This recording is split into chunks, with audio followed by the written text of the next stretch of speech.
Our nursing homes and long-term care facilities are facing the same challenges as every part of the country.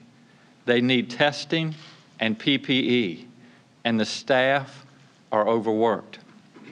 The people who live in long-term care facilities are already vulnerable to sickness.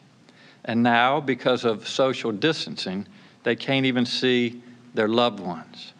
But these are our parents and grandparents.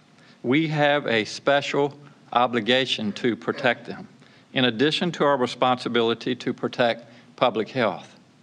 So today, I am giving Dr. Lori Forlano a larger role in leading our efforts to help our nursing homes and long-term care facilities mitigate the cases they have and prevent further outbreaks. You all know Dr. Forlano. She is the Deputy Commissioner for Public Health at our Department of Health. She is also leading our COVID-19 mitigation strategy.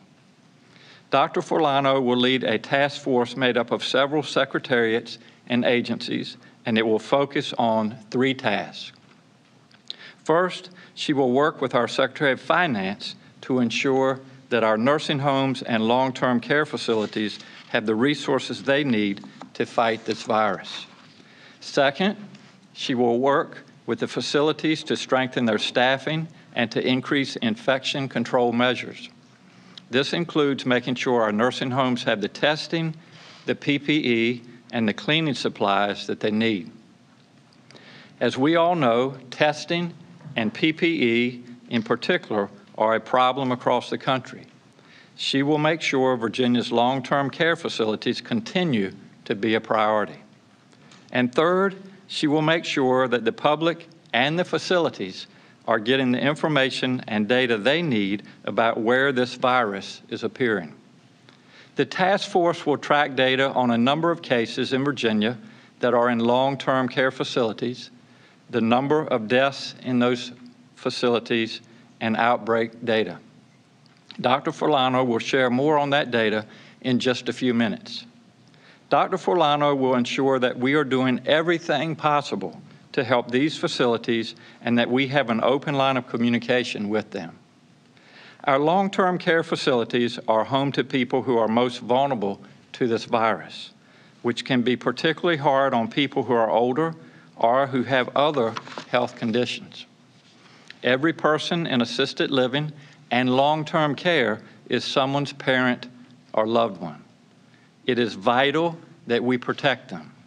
Dr. Forlano and this task force will help us do just that, and she will report back to you regularly. Today, I also want to announce that we are using more avenues to recruit additional medical volunteers in our Medical Reserve Corps. Hospital CEOs are telling me that what they expect to need the most is first PPE, then more staff to take care of people and support the medical professionals. Our Volunteer Medical Reserve Corps now has 13,000 people signed up to volunteer. About half of those people have medical training. We will work with our colleges and medical schools to reach out to students, especially those who are enrolled in health and medical degree programs. Training is also available for Virginians who want to learn basic medical skills to volunteer. And current health professionals who want to get more skills, including skills to work in ICUs or to use ventilators, can also get that training. We're particularly encouraging nurses, nurse practitioners, and nursing students to apply. As a doctor myself, I know that nurses are the lifeblood of any medical setting. We also need non-medical volunteers for support roles in logistics, communication, technology, and other areas. We welcome everyone who can help. This is a chance for Virginians to come together and do good for our community. To volunteer, please visit vamrc.org. I'll repeat that. Please visit vamrc.org. And on behalf of Virginia, we thank you. We're concerned for everyone in congregate settings, including those in our Department of Corrections. I'm proposing an amendment to the state budget that would give the Department of Corrections authority to release offenders who have 1 year or less left in their sentences. They must have demonstrated good behavior and not be a threat to public safety. The DOC, at their discretion, will release prisoners who do not pose a threat to society or the safety of others. The General Assembly will vote on this when they return for the reconvened session on April the 22nd. Between now and then, DOC will do the work of planning how these individuals may safely be released. Reentry planning typically happens over the course of months. We're asking our DOC to do that in a matter of weeks. Reentry planning includes ensuring the released person has somewhere to go and has the medications they need for 3 months. In this situation, we know there are fewer economic resources available and fewer rehabilitation and treatment centers taking on new clients. Advocates and community organizations always play an important role in supporting people when they return to the community. That role is even more critical now, and I ask that they continue to offer all services possible to help people who are released. This health crisis has led to an economic crisis. Our strategy is clear. Fix the health crisis first, then the economic crisis. Thousands of Virginia workers are now out of a job. In the last week of March, 114,000 people applied for unemployment benefits.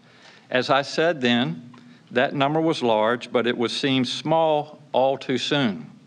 And I was right. Last week, we had 147,369 initial unemployment claims. That means we've had 306,143 unemployment claims in the past 3 weeks. That's more than the same weeks for 2018, 2019, and 2020 combined. Last week alone, the Virginia Employment Commission has issued more than 191,000 payments, totaling more than $57 million. Next week, we will launch the Federal Pandemic Unemployment Assistance Program, which will boost weekly payments to those who have filed for unemployment. This is an additional $600 a week, which should be a great help to folks trying to figure out how to pay the rent or buy food. This program allows us to provide unemployment assistance to people who didn't previously qualify, such as gig workers, temporary workers, and self-employed people. It's important to note you still have to fill out the state unemployment application to receive that assistance. We have some 75,000 Virginia workers who were previously denied unemployment assistance, many of whom held the types of jobs that do qualify under this federal program. The VEC will be reaching out to these workers and will update its application website in the next week so that it can collect additional information to process claims. We are putting every resource we can into supporting the volume of unemployment claims we're receiving. The VEC is hiring more staff, hiring a private call center, and upgrading the claims website. We know that people are dependent on this financial support, and we are committed to making sure every claim is processed. As we deal with the pandemic, my administration has also worked to deal with the 1,291 bills passed by the General Assembly. My deadline is midnight tomorrow night, and I will meet that deadline. Today, we announced that I have signed landmark gun safety legislation, as well as the Women's Reproductive Health Protection Act. By tomorrow night, I will have acted on all the legislation before me. I want to end on a hopeful note. Yesterday, Virginia Commonwealth University announced that they have come up with a way to clean the N95 masks that are in such short supply in our hospitals. They're using UV radiation to decontaminate and clean masks so that they can be reused.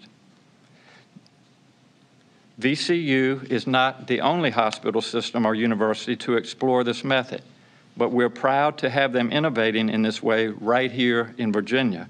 And I hope that other hospital systems will reach out to VCU for information on how to do the same thing.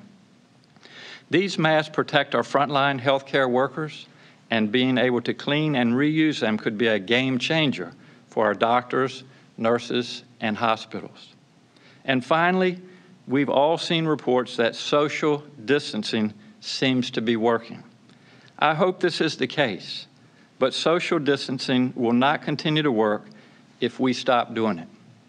Now, I've had some folks call me and say, Ralph, we see that the curves are flattening. Isn't it time to ease the restrictions? And that is absolutely the wrong thing to do right now. And as a doctor, I thought I might give you an example or an analogy from my previous work. It's like perhaps someone came in with a new diagnosis of cancer, which is never good. And after making the diagnosis, we sit down and talk about the treatment plan. And the treatment plan is a very bitter pill, a very bitter medicine to take. But we can also say that if you follow our guidelines and take this medicine, we can together cure your cancer. And so that patient may start taking that medicine for 3 or 4 weeks and start feeling better. Their numbers look better, their x-rays look better, their cancer is going away, and the knee-jerk or the temptation is to say, Doc, I think it's time for me to stop taking my medicine. Well, we know that that's the wrong thing to do, because if you stop taking your medicine at that point, the cancer will return and sometimes be even worse. So we're in that period right now where we see hope, we see promise, but this is not the time to back off from our guidelines. This is no time to let our guard down. We need to continue to stay home and to stay safe. That's especially true this weekend, when we expect nice weather across much of Virginia, and when many people would normally be celebrating Easter together. Please stay home this weekend.